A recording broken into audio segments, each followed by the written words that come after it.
Hello and welcome to Cliff Reviews Art House. This time I'm reviewing the 2007 film Into the Wild, directed by Penn. I really enjoyed this film. It's the true story of Christopher McCandless, a young man who abandoned society to live alone in Alaska. It tells a story that's tragic and unsettling, but also romantic and hopeful. It made me think a lot about the Chloe Zhao film Nomadland.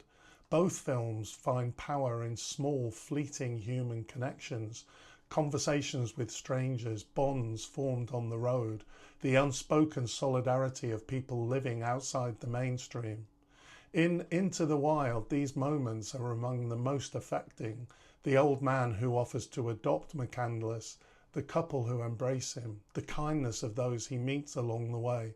These people genuinely like him, and the film shines when it captures this warmth. It also reminded me of Wild with Reese Witherspoon, another film about leaving behind convention, surviving in nature and finding a kind of joy in simplicity, even when life is harsh. And like Herzog's Grizzly Man, it grapples with the allure of and danger of seeking transcendence in the wilderness, where idealism can so easily tip into tragedy. Into the Wild is, in the end, a very sad story. McCandless dies alone, starving in an abandoned bus, and although he smiles in those final moments, I had mixed feelings about this optimism. The suggestion seems to be that he's reached some form of transcendence, that he's learned that happiness comes through connection with others, but the cruel irony is that despite others caring for him, he never seemed to quite fully manage to connect back.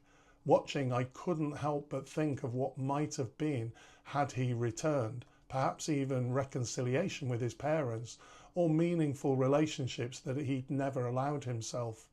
Of course, the ending is the ending in the real story, and I think this is why it makes an interesting story. There's both sadness and hope in this ending.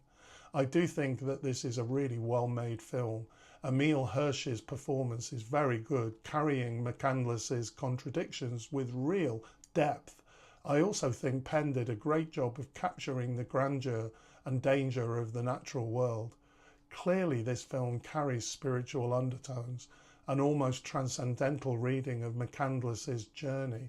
I appreciated this dimension because I am quite spiritual, but I can also see why others might reject it, finding Penn's treatment overly idealistic or romanticising what in reality was an act of naivety and recklessness. All that said, I do think that this is the type of story that we need in today's world, a world where increasingly modern capitalism is forcing people to live in absurd ways. McCandless refuses to conform to conventions, questioning their absurdity, refusing to live in a way that's inconsistent with his own truth.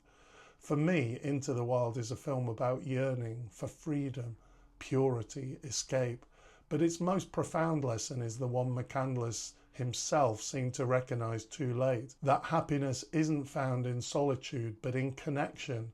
It's a cautionary tale and a beautiful poem, a film that both inspires and devastates. It is beautifully made and moving, and it leaves us with the uncomfortable sense that its hopeful ending is inseparable from tragedy.